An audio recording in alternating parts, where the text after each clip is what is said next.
Hello दोस्तों, कैसे हो आप लोग? क्या हालचाल और बवाल आप लोग का? तो गाइस हम लोग एंटर कर रहे हैं इनटू द व्हाट बेटा आपका CMSL अमेंडमेंट में। एंड अगेन इसको बहुत क्रिस्प रखेंगे। 40-45 मिनट्स के अंदर अंदर कंप्लीट हो जाएगा आपके अमेंडमेंट CMSL के। तो 2 बार देख लेना, ठीक है? 1.5 की स्पीड पे। अच्छा, नोट्स जो है ये आपने लिख लेने हैं। मैं क्या करूंगा, CMSL के जो मैंने हैंड नोट्स अपडेटेड वाले हैं उसके नीचे ऐड करके आपको सर्कुलेट करवा दूंगा, बट एक बार खुद से लिख लोगे तो ज्यादा बेटर रहेगा। तो सबसे पहला अपॉइंटमेंट है माइग्रेटेड वेंचर कैपिटल फंड। देखो पहले क्या होता था समझिएगा, वेंचर कैपिटल फंड, पहले वेंचर कैपिटल फंड के लिए अलग रेगुलेशन था। अब वेंचर कैपिटल फंड किसमें कवर होता है? Alternate investment fund category 1। ठीक है, थोड़ा सा आपको ये अमेंडमेंट आपको तब समझ में आएंगे जब आपने पढ़ाई करी है ना, पुराना पढ़ाई करी है आपने। तो अल्टरनेट इन्वेस्टमेंट फंड, देखो पहले क्या था, VCF के अलग रेगुलेशन थे, वेंचर कैपिटल फंड के रेगुलेशन अलग थे। अब वेंचर कैपिटल फंड के रेगुलेशन किस में मर्ज हो गए? वेंचर कैपिटल फंड अब हमने अल्टरनेट इन्वेस्टमेंट फंड में कैटेगराइज कर दिया है। तो अब हमने क्या बोला, migrated venture capital fund. Migrated मतलब क्या? जो पहले वेंचर कैपिटल फंड रेगुलेशन में रजिस्टर था, अब वो माइग्रेट होकर कहां रजिस्टर हो गया है? Under alternate investment fund. तो ऐसे VCF को हम क्या बोलेंगे? माइग्रेटेड। तो fund previously registered under SEBI VCF regulation 1996 and subsequently registered under SEBI AIF VCF category 1। और ये कितने दिन के अंदर करना है? 12 महीने फ्रॉम जुलाई 2024। मतलब यहां से 12 महीने मतलब जुलाई 2025 के पहले पहले आपने क्या करना है? माइग्रेट कर लेना है। इजी है। दूसरा अमेंडमेंट भी बहुत आसान है। अल्टरनेट इन्वेस्टमेंट फंड के 3 कैटेगरी है, कैटेगरी 1, कैटेगरी 3 और कैटेगरी 2। कैटेगरी 3 में रिस्की था, लिवरेज भी ले सकते थे, वो बोरोइंग भी कर सकते थे। कैटेगरी 2 बोरोइंग नहीं कर सकती थी एक्सेप्ट सिर्फ वर्किंग कैपिटल। उसमें अमेंडमेंट आ गया है, borrowing by AIF2 is allowed only as permitted by SEBI without reference to operational need. मतलब अब क्या बोल दिया है दोस्तों, कि अगर आपको क्या कर लेना है, मतलब पहले था कि भाई आपने जब भी क्या करना है, कैटेगरी 2 वाले को लोन लेना है तो उसको क्या करना पड़ता था बेटा आपका? हाँ, वो वर्किंग कैपिटल के लिए करता था। क्या करता था बेटा आपका? वर्किंग कैपिटल के लिए करता था। ठीक है ना? तो अब क्या, अब यहां पे सिंपल क्या कर दिया है दोस्तों, लिवरेज और बोरिंग नहीं लेते हैं other than permitted in these regulation. तो सिंपल क्या डाल दिया अभी अपन ने यहाँ पे अमेंडमेंट में, सिंपली क्या डाल दिया दोस्तों, कौन ले सकता है कैटेगरी 2, कब ले सकता है? एज परमिटेड बाय व्हाट बेटा आपका? सेबी। है ना? वो पहले ऐसा था कि day to day operational need है तो ही ले सकते हो, अब ऐसा नहीं है। चलिए, तीसरी डेफिनेशन इजी अमेंडमेंट है, banker to an issue, chapter number 6 का अमेंडमेंट है ये, सिक्योरिटीज मार्केट इंटरमीडियरी का। बाकी 2, 3, 4 में कुछ भी चेंजेस नहीं है। सो बैंकर टू एन इशू का काम क्या है? तो बैंकर टू एन इशू का काम आपको पता है, एप्लीकेशन मनी एक्सेप्ट करना, अलॉटमेंट मनी एक्सेप्ट करना, रिफंड करना, डिविडेंड देना। बस एक दो चीजें और ऐड कर दी है कि वो क्या प्रोवाइड कर सकता है, एस्क्रो सर्विसेज इशू कर सकता है। एस्क्रो अकाउंट ओपन हम किसके पास करते हैं? Bank account. एस्क्रो अकाउंट कब कब लगता है? बायबैक के टाइम पे, डीलिस्टिंग के टाइम पे, टेक ओवर के टाइम पे। तो एस्क्रो अकाउंट भी ओपन कौन करेगा? आपका बैंकर टू एन इशू। और तो और वो सेपरेट बैंक अकाउंट भी ओपन करेगा आपका, जहां पे आप पूरा का पूरा अपना पब्लिक इशू का प्रोसीड्स रखोगे। तो माइनर सा अमेंडमेंट है, 2 काम और बढ़ा दिए, पहले नहीं थे ये लास्ट वाले, 2 काम और ऐड कर दिए, इतना इजी है। मर्चेंट बैंकर वाला थोड़ा सा इंपॉर्टेंट कर लो मार्क, मर्चेंट बैंकर वाला थोड़ा सा इंपॉर्टेंट मार्क कर लो। सो मर्चेंट बैंकर जो प्रमोटर है या एसोसिएट ऑफ द इशूअर, जैसे फॉर एग्जांपल यूनिक एकेडमी का क्या आ रहा है? IPO आ रहा है, और यूनिक एकेडमी का जो मर्चेंट बैंकिंग है, मर्चेंट बैंकर है ना, मर्चेंट बैंकर है, वो खुद प्रमोटर है यूनिक एकेडमी का। आयो आयो आयो, यूनिक एकेडमी IPO ला रही है एंड उसका प्रमोटर कौन है? Merchant banker. और उसी मर्चेंट बैंकरों को हमने अपॉइंट कर दिया कि हमारे इशू को मैनेज करो, चलेगा क्या? So merchant banker that is promoter or associate of the issuer of securities or person making an offer for sale shall not act as a lead manager of the issuer and cannot be associated with any related activity। तो क्या बोला गया है बेटा आपका? वो क्या नहीं हो सकता? मतलब सिंपल बात है, मर्चेंट बैंकर हम चाहते हैं इंडिपेंडेंट होना चाहिए, है ना? और हमने ये भी देखा अगर मर्चेंट बैंकर एसोसिएट है तो उसका काम सिर्फ मार्केटिंग जितना होना चाहिए, उसका काम सिर्फ कितना होना चाहिए? मार्केट। तो वैसे ही वहां पर यही बोला है, अमेंडमेंट में यही बोला है कि जो इशू लेके आ रहा है उसका प्रमोटर जो है वो ही मर्चेंट बैंकर है।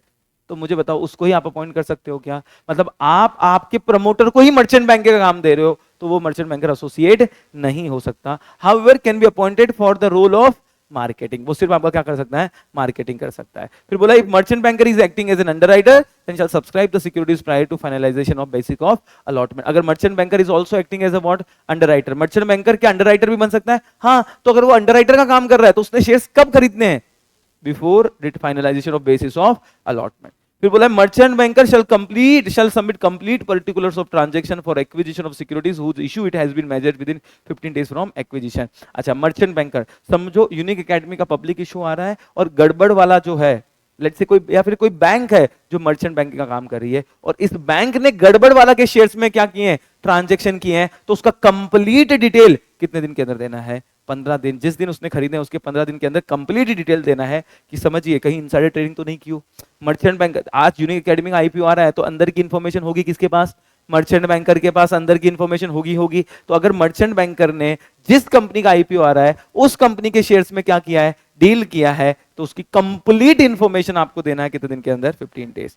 हाउएवर अगर उसने एक्विजिशन एज अंडरराइटर किया है या मार्केट मेकिंग किया है तो फिर उसने सेबी को क्वार्टरली बेसिस पे बताना है। हाँ, अब मर्चेंट बैंकर ने शेयर्स तो खरीदे हैं लेकिन अंडरराइटर के तरह, तो अंडरराइटर तो खरीदेगा ही शेयर्स, या मार्केट मेकर, याद आ रहा है मार्केट मेकर बायर है, सॉरी बायर नहीं है तो बायर बन जाओ, सेलर नहीं है तो सेलर बन जाओ। तो अगर उसने मार्केट मेकर के कैपेसिटी में या अंडरराइटर की कैपेसिटी में शेयर्स खरीदे हैं कंपनी के, तो उसको बताने की जरूरत मंथली नहीं है, कब बताओगे, क्वार्टरली बता देना। चलिए बहुत बढ़िया। Chapter number 12 that is what बेटा आपका take over, determination of offer price by the acquirer and price of equity shares offered and consideration the impact of share price of the targeted company due to material price movement and confirmation of reported event may be excluded। अब देखो यार क्या दिया है समझो, जब हम take over देखते हैं या बायबैक देखते हैं तो बायबैक में हम लोग क्या करते हैं, प्राइस निकालते हैं। तो प्राइस निकालने का एक फॉर्मूला है कि टेक ओवर में भी हमने देखा था कि प्राइस क्या होना चाहिए, तो shall not be high, shall not be lower than the following। तो जिसमें हम लेते हैं volume weighted average price of 52 weeks, फिर volume weighted average price of 26 week, फिर volume weighted average market price of 60 days, ऐसा फॉर्मूला हम लोग निकालते हैं। अच्छा अभी हुआ यूं, जो volume weighted average market price ले रहे थे या हाईएस्ट प्राइस ले रहे थे, एक दिन कोई मार्केट में न्यूज था, जैसे समझो मैं रिलायंस को खरीद रहा हूं, तो जब मैं रिलायंस को खरीदूंगा तो उसको ऑफर दूंगा, पब्लिक को ऑफर दूंगा, तो ऑफर प्राइस होगा। अब ऑफर प्राइस डिटरमाइन करने के लिए एक फॉर्मूला है, उसमें हम 60 डेज का, लास्ट के 60 डेज का हाईएस्ट प्राइस भी देखते हैं। अब लास्ट 60 डेज में एक इवेंट हुआ रिलायंस में और उस इवेंट की वजह से प्राइस एकदम स्पाइक किया। रिलायंस का प्राइस चल रहा था 1300, उस दिन 1700 चला गया, वापस आ गया, लेकिन उस दिन हाइक किया। तो उस जो अननेसेसरी क्या हुई है, इंक्रीज हुआ है, उसको आपको कंसीडर करना नहीं है। मतलब जब आप एवरेज लोगे उस प्राइस को निकाल देना, साइड कर देना। क्यों साइड कर देना, एकदम से वो मटेरियल प्राइस मूवमेंट हुआ है, एंड ये हुआ क्यों है, कंफर्मेशन ऑफ रिपोर्टिंग इवेंट, कोई इवेंट रिपोर्ट हुआ है, प्राइस मूवमेंट हुई है, किसकी वजह से हुई है, इवेंट की वजह से। जैसे वॉर लाइक सिचुएशन, समझिए आज हम लोग लेट्स से कोई कंपनी को खरीद रहे हैं, तो खरीदूंगा तो उसका ऑफर प्राइस आएगा, या बाईबैक में शेयर्स खरीदूंगा तो ऑफर प्राइस आएगा, या तो डीलिस्टिंग में शेयर्स खरीदूंगा तो क्या आएगा, ऑफर प्राइस डिटरमाइन करनी पड़ेगी। और ऑफर प्राइस डिटरमाइन करने के लिए हमें एक फॉर्मूला देखना पड़ता है जिसमें हम वॉल्यूम वेटेड एवरेज प्राइस वगैरह लेते हैं, पिछले 60 दिन का हाईएस्ट प्राइस लेते हैं। तो पिछले 60 दिन में साला एक दिन वॉर लाइक की न्यूज आ गई कि बस इंडिया वाले बॉम्ब टेस्ट कर रहे थे, एक बॉम्ब टेस्टिंग के चक्कर में रावलपिंडी में गिर गया, तो उस दिन स्टॉक प्राइस एकदम से डाउन समझो फॉर एग्जांपल, या एकदम बढ़ गया। हाँ, तो मुझे एक बात बताओ, उसको इवेंट को, वो प्राइस को हमें कंसीडर करना नहीं है, अननेसेसरी, नहीं तो वो ऑफर प्राइस सही डिटरमाइन नहीं होगी, क्योंकि वो price fluctuation because of the event हुआ है। ठीक है, फिर बोला प्रोविजन ऑफ इनसाइड ट्रेडिंग बेटा, तो commencement of trading plan after 120 days, ये अमेंडमेंट नहीं है, ऑलरेडी बुक में है, न्यू मॉड्यूल में है, ओल्ड मॉड्यूल में नहीं मिलेगा आपको। अच्छा एक चीज बता दूं, नए में और पुराने में कुछ चेंजेस है नए मॉड्यूल में, तो आपको अभी के लेटेस्ट वाले हैंड रिटन नोट्स आपको रेफर करने हैं। जिन बच्चों के पास पुराने वाली मॉड्यूल है, सर लेटेस्ट वाले हैंड रिटन नोट्स कहाँ मिलेंगे, तो पेशेंस रखिएगा, मंडे तक आपके सारे ग्रुप में लेटेस्ट वाले CMSL के हैंड रिटन नोट्स आ जाएंगे दोस्तों, ठीक है ना, तो थोड़े पेशेंस रखिएगा। वैदई मैडम हमारे स्कैन करने में बिजी है, अभी स्कैन जैसे ही होता है भेज देंगे, तो मंडे तक। और वैदई को मैसेज करके परेशान भी नहीं करना है भाई, ठीक है ना, वरना कंप्लेन करते कि वो आज ही मेरे को बोल रही थी पुलिस कंप्लेन कर दूंगी, तो भाई कंप्लेन नहीं, परेशान नहीं करना, वो आ जाएंगे आपके पास, ठीक है। इंक्लूडिंग अमेंडमेंट लिखे हुए हैं, सब कुछ आ जाएगा, don't worry. So prohibition of inside trading मतलब, तो आप ट्रेडिंग प्लान बनाते हो, इनसाइड ट्रेडिंग में हमने कंसेप्ट पढ़ा था, रेगुलेशन नंबर 5 ट्रेडिंग प्लान। तो ट्रेडिंग प्लान जब आप बनाते हो तो ट्रेडिंग प्लान स्टार्ट कब होगा? 120 days from the public disclosure. Trading plan set out the following parameter. Trading plan आप जब बताओगे ना, तो उसके पहले आपको, उसके पहले ये बताना पड़ेगा क्या? ट्रेड वैल्यू और क्वांटिटी। जैसे 10 करोड़ का ट्रेड करने वाले हैं या 10 लाख शेयर्स खरीदने वाले हैं, आपको या तो अमाउंट में बताना है या तो क्वांटिटी में बताना है। ये करने के पहले बताना है, ट्रेडिंग प्लान ट्रेड करने के पहले ट्रेडिंग प्लान में ये बताना है। दूसरा, नेचर ऑफ ट्रेड, खरीदना बता तो दिया, मैं रिलायंस के शेयर्स में डील करूंगा, अरे डील क्या करेगा, खरीदेगा कि बेचेगा, वो भी तो बताना। तो बाय और सेल वो भी बताना है ट्रेडिंग प्लान में। तीसरा, एग्जीक्यूशन रेंज। एग्जीक्यूशन रेंज का मतलब क्या हो गया? कौन से दिन ट्रेड करने वाले हैं। जैसे मैंने बोला कि मैं 120 दिन के बाद में जो नेक्स्ट थर्सडे आएगा, Thursday so and so date को ट्रेड करूंगा, या वो एक पीरियड हो सकता है लेकिन लगातार 5 दिन से ज्यादा नहीं हो सकता। ऐसा नहीं हो सकता कि मैं इनसाइडर हूं, मैंने ट्रेडिंग प्लान बना के दिया और 20 दिन कंटिन्यूस ट्रेडिंग कर रहा हूं। मैक्सिमम कंटिन्यूस ट्रेडिंग कितने दिन के लिए हो सकती है? 5 दिन के लिए हो सकती है, तो वो पीरियड भी बताना पड़ेगा। प्राइस लिमिट बताएं। प्राइस लिमिट मतलब क्या दोस्तों? कौन से रेंज में मैं ट्रेड करूंगा। जैसे मैंने बोल दिया कि मैं रिलायंस के 10,000 शेयर खरीदूंगा, उस टाइम पे जो प्राइस आएगी वो समझो 200% ऊपर है। मैंने बोला था मैं 2 महीने बाद में खरीदूंगा रिलायंस, 2 महीने नहीं, 2 महीने 60 दिन ही होते हैं, 8 महीने बाद में खरीदूंगा। 8 महीने बाद रिलायंस का प्राइस जो है भाई साहब, तो कहने का मतलब आपको रेंज बताना पड़ेगा। तो बाइंग ट्रेड का रेंज क्या होगा? Closing price on the previous day of trading plan, जिस दिन आपने ट्रेडिंग प्लान सबमिट किया उसका पिछलेगा दिन, और उससे मैक्सिमम कितना ऊपर? 20% higher than the closing price, तो ही मैं खरीदूंगा। ये आपको प्राइस रेंज बतानी है। एग्जांपल, मैं आज ट्रेडिंग प्लान दे रहा हूं, तो पिछले दिन का क्लोजिंग प्राइस है समझो रिलायंस का 1000 रुपए कैलकुलेशन के लिए, तो मैं शेयर्स कब खरीदूंगा? जब वो शेयर्स 1000 से लेके 25% ऊपर, सॉरी 20% ऊपर, मतलब 1200। तो मैं शेयर्स तभी खरीदूंगा जब उसका प्राइस 1000 से लेके 1200 में ट्रेड हो रहा है। हाँ, 1000 से कम होगा तो खरीद लूंगा, बाइंग में बहुत ज्यादा होगा तो नहीं खरीदूंगा। 20%, तो ये आपको रेंज बताना पड़ेगा कि इस रेंज में मैं खरीदूंगा। तो बाई के टाइम पे कौन सा रेंज बताना पड़ेगा? हायर प्राइस की, इसके ऊपर मैं नहीं खरीदूंगा। और सेल के टाइम पे आपको लोअर प्राइस बताना पड़ेगा कि इसके नीचे मैं नहीं बेचूंगा। ठीक है, आपको बताना पड़ेगा। तो ये रेंज आपको बतानी पड़ती है। अगर आप ट्रेडिंग प्लान में बाइंग ट्रेड करने वाले हो, तो बाइंग ट्रेड आप कौन से प्राइस पे खरीदने वाले हो, ये आपको एडवांस में अपर प्राइस मेंशन करना है। और अपर प्राइस क्या होगा? जिस दिन ट्रेडिंग प्लान सबमिट किया, जिस दिन ट्रेडिंग प्लान, उसके पिछला एक दिन का जो क्लोजिंग प्राइस है, मैं आज ट्रेडिंग प्लान सबमिट किया हूं, तो उसका पिछला दिन का जो क्लोजिंग प्राइस है, रिलायंस का प्राइस था 1000 रुपए, तो 1000 से लेके शेयर्स उसके और ऊपर कितना अपर प्राइस कितना आ जाएगा? 20% अपर प्राइस। तो 1000 से लेके 1200 में होगा तो ही मैं ट्रेड करूंगा, अदरवाइज मैं ट्रेड नहीं करूंगा। और सेम लोअर प्राइस में भी सेम है, closing price on the previous day of trading plan and up to 20% lower, 20% lower, यहां हायर है यहां तो लोअर। अच्छा, trading window norms shall not be applicable. पहले क्या होता था पता है? भले ही आपने ट्रेडिंग प्लान दिया है, अगर ट्रेडिंग विंडो क्लोज्ड है तो आप खरीद नहीं सकते। बट अब ऐसा नहीं है, अगर आपने ट्रेडिंग प्लान अप्रूव करवा दी ऑलरेडी, फिर उस टाइम पे फिर सबके लिए ट्रेडिंग विंडो बंद भी है, सबके लिए मतलब इनसाइडर के लिए बंद होती है, तो भी आप शेयर्स खरीद सकते हो क्योंकि आपने प्लान बना के दिया है। सो समझना, earlier the provision was what बेटा आपका, अगर ट्रेडिंग विंडो क्लोज है यू कांट ट्रेड, आप ट्रेड नहीं कर सकते। इवन दो ट्रेडिंग प्लान आपने दे दिया तो भी आप ट्रेड नहीं कर सकते। बट अब क्या बना दिया है? ट्रेडिंग प्लान को ज्यादा अहमियत दे दी है कि ट्रेडिंग प्लान बना दिया ना तो आप ट्रेड करो, बिंदास ट्रेड करो, भले ही ट्रेडिंग विंडो बाकी इनसाइडर के लिए क्लोज है, आपके लिए नहीं रहेगा, because you are the insider but you submitted the trading plan. Example, if plan approve, trading plan approved and after that the trading window is close, trading plan approve हो गया और उसके बाद ट्रेडिंग विंडो क्लोज हुआ है, such person can execute his trade as long as they follow the approved plan. फिर बोला trading plan once approved can not be revoked, ये तो हमने पढ़ा ही है, एक बार आपने ट्रेडिंग प्लान बना दिया उसको रिवोक नहीं कर सकते, ओवरलैप नहीं कर सकते। 3 सिचुएशन में कैंसिल हो सकता है। पहला, परमानेंट इनकैपेबिलिटी हो गई आपकी, बैंकरप्ट हो गया आदमी, या फिर मर गया, operation by law, insolvent, unsound mind, ऐसा कुछ हो गया तो ही ट्रेडिंग प्लान रिवोक हो सकता है। बाकी केसेस में ट्रेडिंग प्लान रिवोक नहीं हो सकता। क्या यहां तक क्लियर है? क्या यहां तक हम साथ साथ हैं? हाँ या ना बोलो, हम साथ। चलिए, the most important amendment, that is what, deal listing, उसको 5 स्टार मार्क कर दीजिएगा और 15 से 20 मिनट ये अमेंडमेंट आपका चलने वाला है, शांति से सुनिएगा। अच्छा सर, हमको तो लिस्ट में बहुत सारे अमेंडमेंट दिख रहे हैं। हाँ, तो वो पुराने वाले हैं। आप अगर आपका सप्लीमेंट देखोगे तो सप्लीमेंट में अमेंडमेंट कब से दिए हैं?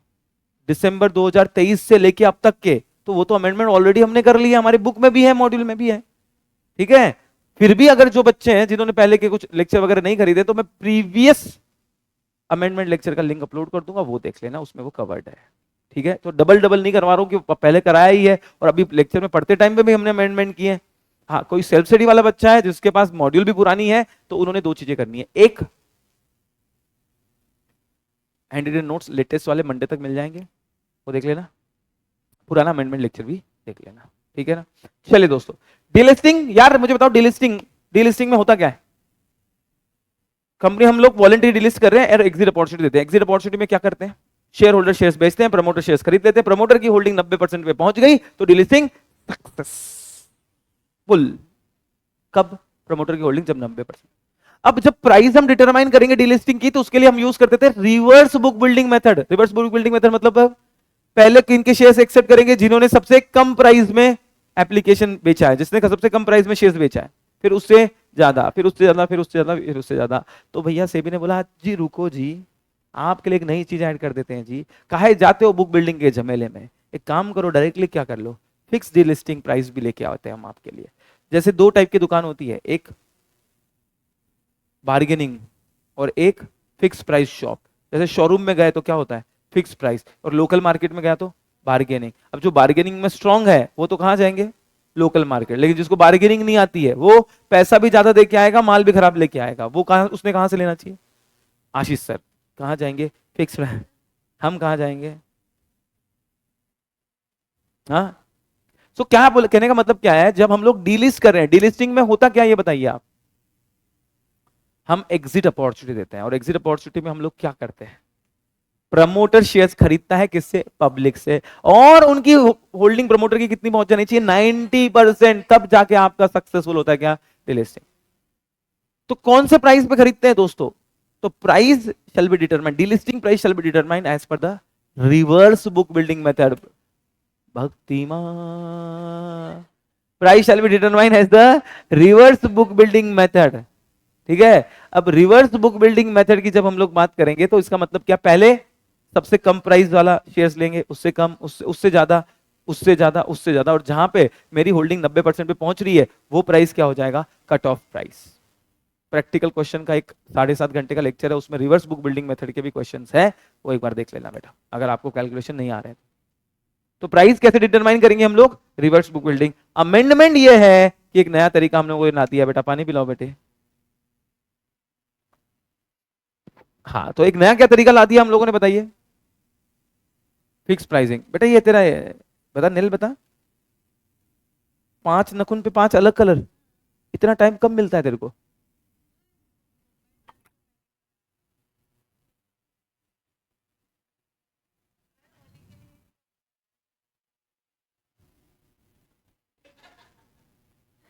सीएस स्टूडेंट को इतना टाइम मिल जाता है कि जो नेल को अलग अलग कलर करे? बड़ी बात है भाई। इधर तो सुसु सुसु पॉटी का भी टाइम नहीं है यार। सुसु पॉटी करते टाइम पे भी बुक लेते हैं साथ में यार। आइए भक्तिमान, शी क्या, शी करते करते ही करना है बेटा पढ़ाई ही। लास्ट टाइम पे ऐसे ही होगा, तो हंस रहा है, अभी एंड में देखना पेपर के एक दिन ऐसे ही होता है, पहले 10 मिनट भी ऐसा लगता है पढ़ ले अगर तुम सीरियस हो पढ़ाई को लेके तो। अदरवाइज तो ठीक है, फिर तो क्या है, टाइम है तो भी नहीं पढ़ेंगे, क्या है ना। आ जाइए, छोड़ो। खैर, लेक्चर को लाइक कर दीजिए जिन्होंने पॉटी के साथ पढ़ाई करी है। चले है, सुनिएगा, ध्यान सुनिएगा। जब हम लोग बात करते हैं, हाँ? ध्यान दे बेटा इधर, भक्तिमान यहाँ कॉन्सेंट्रेट। सो डीलिस्टिंग जब हम लोग कर रहे हैं, तो डीलिस्टिंग में जो हम प्राइस करेंगे तो उसमें दो चीजें हैं। एक नई चीज क्या ऐड कर दी कि भाई डीलिस्टिंग कौन से प्राइस में रखो यार?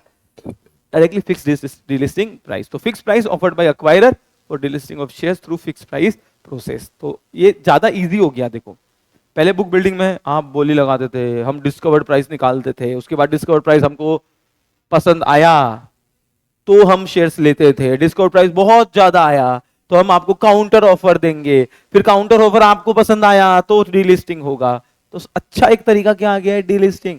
बार्गेनिंग में तो ऐसा ही होता है ना, सामने वाले ने बोला शर्ट 500 का है, मैं बोलूंगा नहीं नहीं भैया मैं तो 300 में लूंगा या लूंगी, हाँ लूंगी नहीं मतलब ले लूंगा, हाँ ओके। फिर वो बोला नहीं नहीं 500 है, चलो आपके लिए 450 लगाते हैं। फिर मैं बोला नहीं नहीं भैया 450 नहीं, काउंटर ऑफर चलो 400। तो इतना झमेला है, फिक्स प्राइस पता है 500 रुपए है, 500 रुपए देना, बात खत्म, पसंद आया तो ठीक है, नहीं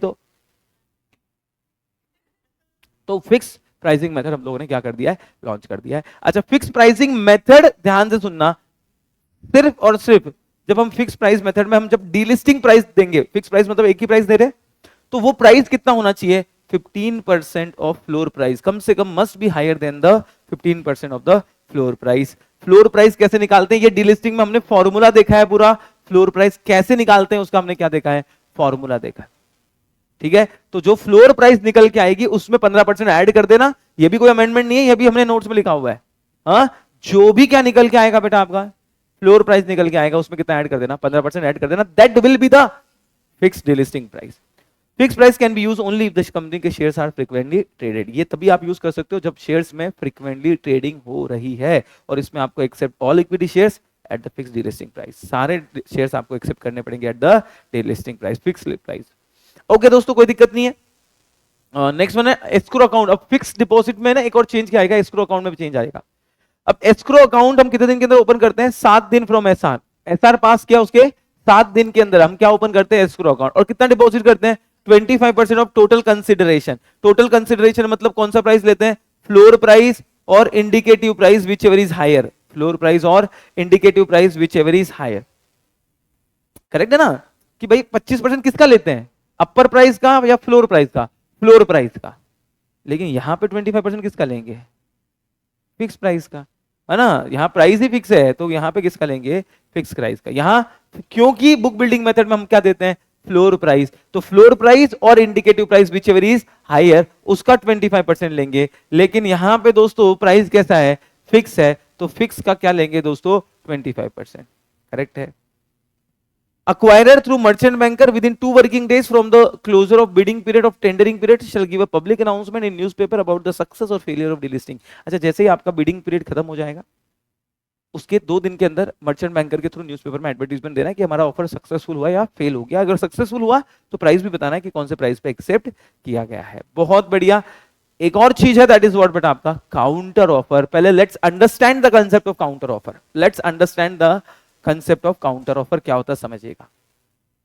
आई एम द प्रमोटर जो डिलिस्ट कर रहा हूं, मैं डिलिस्ट कर रहा हूं, आप लोग अपने शेयर्स बेच रहे हो, मैं आपसे शेयर्स खरीद रहा हूं, तो मैं कौन हूं, अक्वायरर, जो प्रमोटर होता है।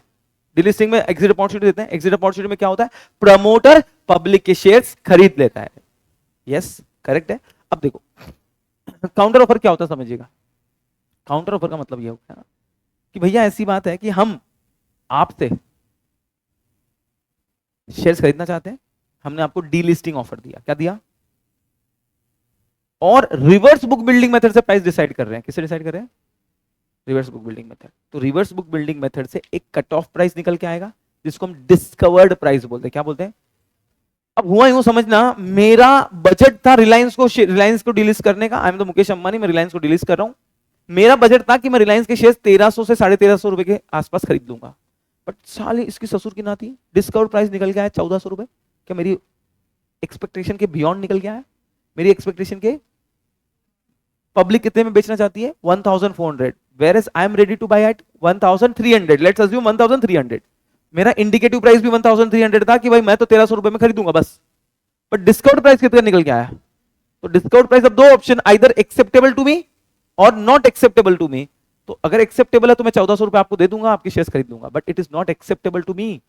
1400 रुपए बहुत होते हैं, मेरे को नहीं चाहिए। तो मेरे पास एक ऑप्शन है कि मैं पब्लिक को क्या दूं, काउंटर ऑफर दूं कि यार ना तेरा ना मेरा, चल ठीक है खत्म कर यार भाई, तूने 1400 बोला, मैं 1300 बता रहा हूं, एक काम करते हैं 1350 में डील डन करते हैं। तो काउंटर ऑफर कौन देता है, अक्वायरर। कब देता है, if the discovered price is higher than the indicative price, then the acquirer has the option either to accept the discovered price और रिजेक्ट।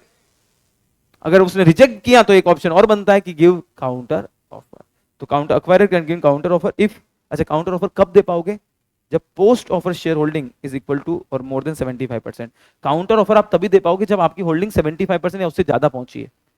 सर मेरी शेयर होल्डिंग तो 50% पे है, तो क्या तू काउंटर ऑफर देगा भाई, अब इतनी शेयर होल्डिंग तेरे को बढ़ा 90 पे पहुंचना है, नहीं हो पाएगा, रहने दे, अब तू या तो इस पे एक्सेप्ट कर या तो छोड़ दे, भूल जा डिलिस्टिंग। तो काउंटर ऑफर कब दे सकते हो? जब आपकी होल्डिंग कहां पहुंच गई, एटलीस्ट 75% में पहुंच गई, and at least 50% public share holding have been tender, और पब्लिक के पास जितने शेयर्स थे उसके आधे शेयर्स पब्लिक ने बेच दिए हैं, तो I am eligible to give the what बेटा, काउंटर ऑफर। काउंटर ऑफर कितने दिन के अंदर दूंगा?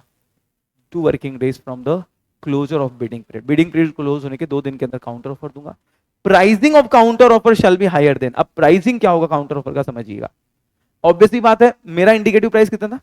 1300, आपका डिस्काउंट प्राइस 1400, तो काउंटर प्राइस मैं थोड़ा बहुत ऊपर ही दूंगा।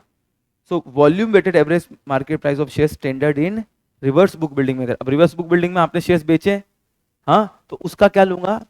Volume weighted average market price and indicative price if any, जो हमने अर्लियर दिया था। तो या तो हम लोग क्या देंगे दोस्तों, किससे ज्यादा होना चाहिए? रिवर्स बुक बिल्डिंग मेथड से जो volume weighted average market price आया उस टाइम पे वो, या फिर indicative volume weighted average market price of share standard in reverse. आपने रिवर्स बुक बिल्डिंग में शेयर्स बेचे ना, उसका मैं क्या लूंगा? सारे शेयर्स का volume weighted average market price standard in the reverse book building method, या फिर इंडिकेटिव प्राइस, इन दोनों में से ज्यादा होना चाहिए।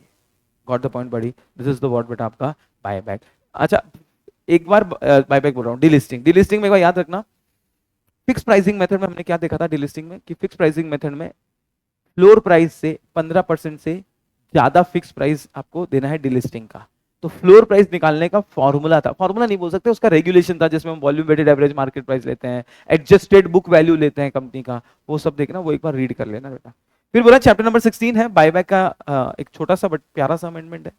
एंड अमेंडमेंट ये बोलता है, इन केस एनी प्रमोटर और promoter group is not participating in buyback, then their share shall not be considered for computing the entitlement ratio. What is entitlement ratio? Entitlement ratio मतलब proportionate ratio। एक बात समझिए, 100 share है, 10 shares का buyback हो रहा है, तो एंटाइटल रेशियो क्या हो गया? 10:1। जिसके पास 10 शेयर्स है उनका 1 शेयर बायबैक होगा। 100 शेयर है, 20 शेयर का बायबैक हो रहा है, तो एंटाइटल रेशियो विल बी 10:2। जिनके पास 10 शेयर्स है उनके 2 शेयर्स बायबैक होंगे। ये समझ में आ गया? इसको क्या बोलते हैं? Entitled ratio. बहुत बढ़िया, एंटाइटल्ड रेशियो आपको समझ में आया मैं क्या बोल रहा हूं? एंटाइटल्ड रेशियो कैसे निकालते हैं? जितने शेयर्स हैं is to buyback. 1 lakh shares 20,000 buyback, तो 10:2। जिनके पास 10 शेयर्स है उनको 2 शेयर्स बायबैक करने का मौका मिलेगा, 2 शेयर्स बेच सकते हैं वो बायबैक में, उसको हम बोलते हैं क्या बेटा? आपका एंटाइटलमेंट रेशियो। तो in case of any promoter और promoter group is not participating in buyback, अगर प्रमोटर और प्रमोटर ग्रुप कोई बायबैक में पार्टिसिपेट नहीं कर रहा है, तो their share shall not be consider for computing the entitlement ratio. Entitlement ratio के लिए उनके शेयर्स को कंसीडर नहीं करना है। ये छोड़ दो भले, ये मैं आपको इजी से इजी बता देता हूँ। ये एग्जांपल मैंने लिखा है, बट ये एग्जांपल बाद में देखता हूँ, पहले आपको एकदम इजी एग्जांपल देता हूँ। 100 शेयर है, 20 शेयर्स का बायबैक करना है, एंटाइटल रेशियो 10:2। ये ओल्ड प्रोविजन था। न्यू प्रोविजन क्या बोलता है? जो प्रमोटर पार्टिसिपेट नहीं कर रहा है वो टोटल शेयर्स में लेना ही मत। अब समझना, एग्जांपल नंबर 2, 100 शेयर है, 20 शेयर्स एक प्रमोटर के पास है जिसने मना कर दिया मैं बायबैक में पार्टिसिपेट नहीं करूंगा। तो अब टोटल शेयर्स में 1 लाख लूंगा कि 80,000 लूंगा? 80,000। और 80 में से कितने शेयर्स बायबैक हो रहे हैं? 80 में से कितने बायबैक हो रहे हैं? 20। तो now the ratio will be 80:20, मतलब 8:2, मतलब 4:1। जिनके पास 4 शेयर्स है एक बायबैक होगा। वहां पे रेशियो क्या निकल के आ रहा था? टोटल लेते थे तो 10:2, मतलब 5:1, बट अब कितना निकल के आएगा? 4:1। इससे क्या होगा पता है? जो पब्लिक शेयर होल्डर है उनको ज्यादा बायबैक में पार्टिसिपेट करने को मिलेगा। कैसे ज्यादा मिलेगा?